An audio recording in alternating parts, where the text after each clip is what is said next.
Assalamualaikum warahmatullahi wabarakatuh. Good evening everyone. I am Attorney Israelito Torion, the Chief Legal Counsel for KOJC and Pastor Apollo C. Quiboloy.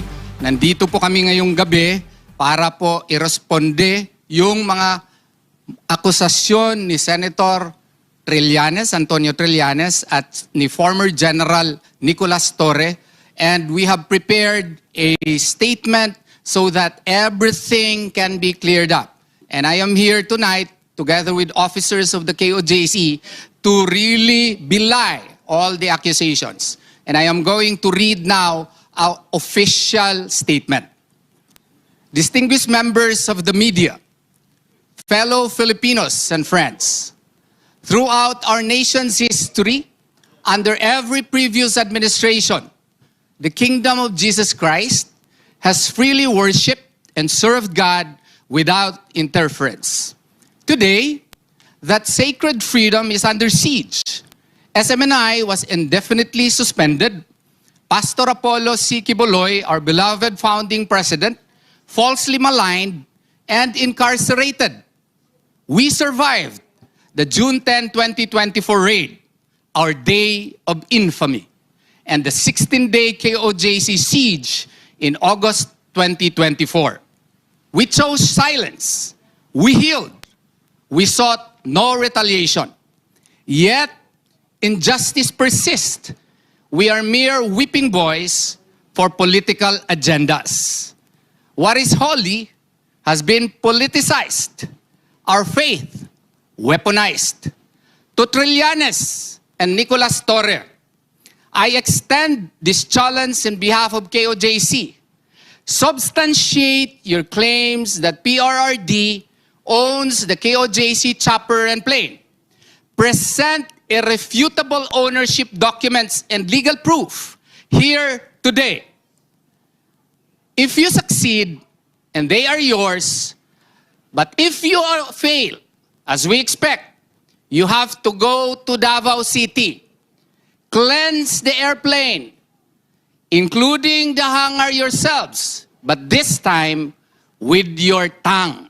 Why? Because your accusations are so grave. This reflects the justice of God, who waits to vindicate the righteous and judge the wicked. The kingdom of Jesus Christ stands firm. We will not yield. Divine justice will triumph. Meron din kaming Pilipino. Deal or no deal ba yung aming hamon po sa inyo? Para po sa maintindihan talaga ni former Senator Antonio Trillanes at ni former General Nicolas Torre, ito po ang Tagalog version po ng mga sinasabi ko. Mga kagalang-galang na miyembro ng media, kapwa Filipino at mga kaibigan, sa buong kasaysayan ng ating bansa, sa ilalim ng bawat nagdaang administrasyon, malayang nakapagsamba at nakapaglingkod sa Diyos ang Kingdom of Jesus Christ nang walang panghihimasok. Ngunit ngayon, ang sagradong kalayaang ito ay sinasalakay. Ang SMNI ay sinuspinde indefinitely. At si Pastor Apollo C. Quiboloy, ang dating executive pastor ng Kingdom of Jesus Christ, ay maling pinaratangan at ikinulong. Nalampasan namin ang raid noong Hunyo 10, 2024, ang aming Day of Infamy, at ang 16-day siege sa KOJC noong Agosto 2024. Pinili naming manahimik. Naghilom kami. Hindi kami naghangad ng paghihiganti. Ngunit, nagpapatuloy pa rin ang kawalan ng hustisya. Ginagawa lamang kaming pambala at kasangkapan para sa mga agenda sa politika.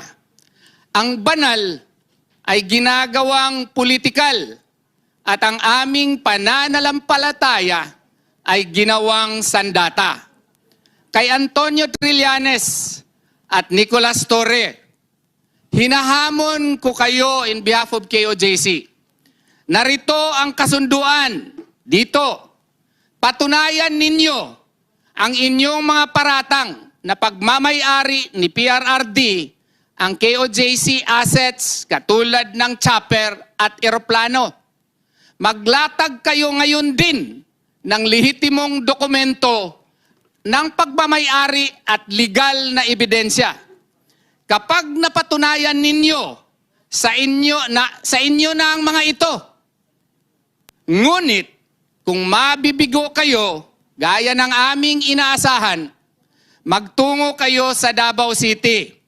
Linisin ninyo mismo ang eroplano at hangar gamit ang inyong dila. Deal? Ito ay sumasalamin sa hustisya ng Diyos na naghihintay upang bigyang katarungan ang mga matuwid at hatulan ang masasama. Matatag na naninindigan ang Kingdom of Jesus Christ. Hindi kami uurong. Magtatagumpay ang banal na hustisya. General Torre, Senator Trillanes, deal or no deal? Yan lang po ang aming opisyal na statement ng KOJC. Okay. I will read again the English statement, official statement of the KOJC so that there will be no confusion whatsoever. No? Because we are here in order to really challenge Senator Trillanes as well as former General Nicolas Torre to show proof. I will read again the statement in English so that there will be no confusion and the statement should be clear in your minds. Again, here is the official challenge. Distinguished members of the media, fellow Filipinos and friends, throughout our nation's history, under every previous administration, the Kingdom of Jesus Christ has freely worshipped and served God without interference. Today, that sacred freedom is under siege. SMNI was indefinitely suspended. Pastor Apollo C. Quiboloy, our beloved founding president, falsely maligned and incarcerated.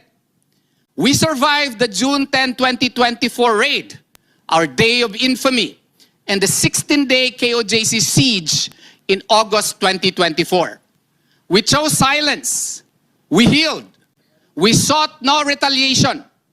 Yet, injustice persists. We are mere whipping boys for political agendas. What is holy has been politicized. Our faith, weaponized. To Trillanes and Nicolas Torre, I extend this challenge. This is the deal. Substantiate your claims that PRRD owns the KOJC chopper and plane. Present irrefutable ownership documents and legal proof here today.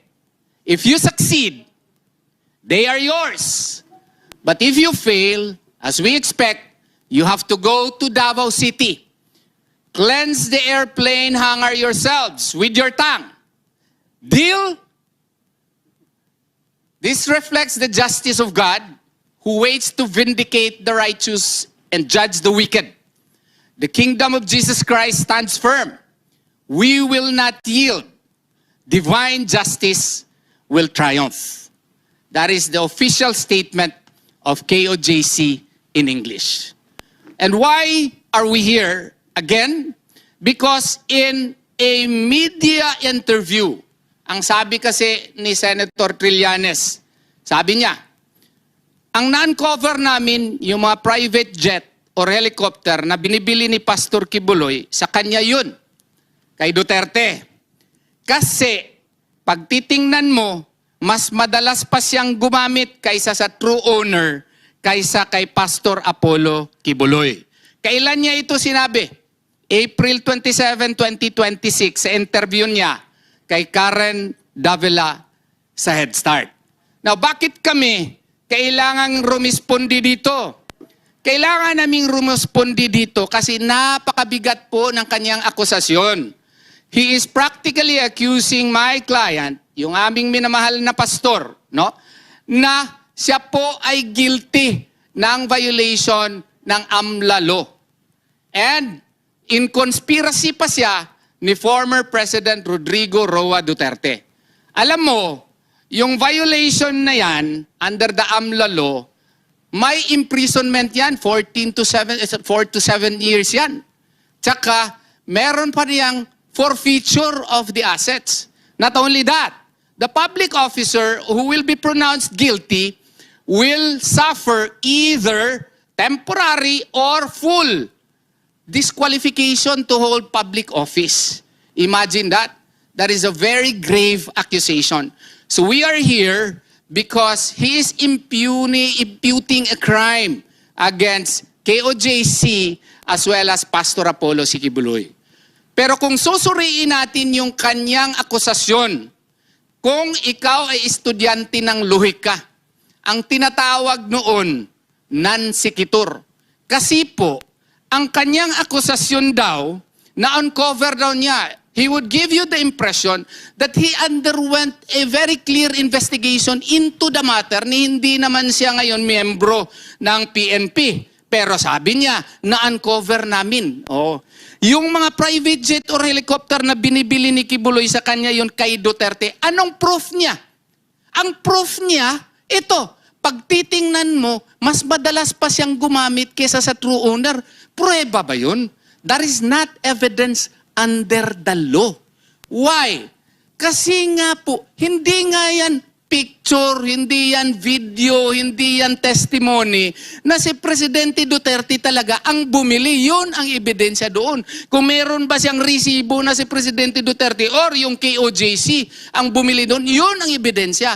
Ang ebidensya na non-sequitur, it does not follow. Why? Because Pastor Apollo Sikibuloy, if you know him, is a very generous man. Patagal na po siya kasi po ang KOJC, napakaraming miyembro ito in 200 countries and in 2,000 cities. Marami pong nagbibigay ng tithes kay Pastor Apollo Sikibuloy. And through the years, and of course, may nagkakaroon siya na ngayon ng mga properties yung KOJC mismo. Bago pa nga naging mayor si Presidente Rodrigo Duterte or during the time that he was mayor in the early years, may helicopter na po si ang KOJC. So, to accuse President Rodrigo Duterte as using Pastor Apollo Sikibuloy to be a vehicle for money laundering is really a below-the-belt accusation. His usage, no, we are not agreeing, we are not conceding that President Duterte may have used it because indeed, he was able to use it especially during the campaign. Okay? Pero yun po ay nature talaga ni Pastor Apollo Sikibuloy. Kung may maghingi sa kanya ng pabor, kaibigan niya, di pagbigyan niya kasi kinakailangan. At hindi lang yan. Pag may mga calamities noon, nagpapahiram din si Pastor Apollo Sikibuloy ng kanyang, ng kanyang helicopter. Pag meron ding mga government functionaries na kunyari hindi available yung mga government helicopters at nagre-request kay Pastor Apollo Sikibuloy, binibigyan niya ng tsansa na makagamit kasi kinakailangan yun ng kanyang mga kaibigan at ng gobyerno. Kasalanan ba ni Pastor Apollo Sikibuloy kung ang nature niya or yung KOJC are by nature generous talaga? At may proof ba siya na kay Pastor Apollo Sikibuloy ba talaga yun? Kasi nga po, ang KOJC ay may separate and independent personality than Pastor Apollo Sikibuloy. Kaya nga po, ngayong gabi, kinaklaro po namin dito ngayon, no? Kung mapatunayan niyo po, Senator Trillanes, kasi si General Torre din, nag-agree din sa Manila Times. Nandun yung kanyang report doon sa Manila Times. At ang banner story pa ng Manila Times, Torre echoes Trillanes claim Kibuloy became Duterte money laundering front. Ano ang kanyang ebidensya? Ha? Ang ebidensya niya dito, according to him, we do not need a big investigation to see the obvious. If Kibuloy's followers were really very strong and very many, why was it not seen on the ground? And he was referring to the siege of KOJC. Ganito kasi yun. Hindi po ebidensya na nung pagpunta niya, when he violated the religious and property rights of KOJC, na hindi pumunta yung mga miyembro. Sino bang gusto magpunta niyan? 5,000 policemen to arrest one person principally and 5 others. No? Hindi naman terorista si Pastor Apollo Sikibuloy. He is a man of God. Pero tingnan mo sa kadami niyan. At saka may reputasyon pa si General Torre. Ang rinig-rinig kasi days before, months before, gusto na niyang salakayin yung KOJC. Nakipagkita pa nga siya sa akin eh. Nagpakita pa nga siya ng picture sa akin yung isang building na parang natunaw. Parang implying na baka ganun daw ang mangyari daw sa KOJC. Ang sabi ko naman, wag naman ganun, sir. Oo. Ang may reputasyon niya, matapang daw siya masyado. At kung gusto kang hulihin, hulihin daw. Yun ang reputasyon. At saka napakapangit daw niya. Yun ang reputasyon. Nung nagkita naman kami, hindi naman siya ganun kapangit pala. May pagkagwapo din naman pala siya. Pero yung reputasyon niya, na napakatapang daw niya, of course, that caused a ripple effect to the member. Sino pa bang gustong magpunta doon?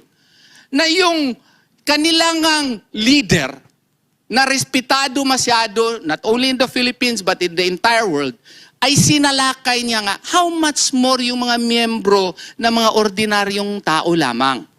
More than 70% of the members, 7 million members of KOJC are ordinary persons. Although we should also admit na may mga mayayaman din.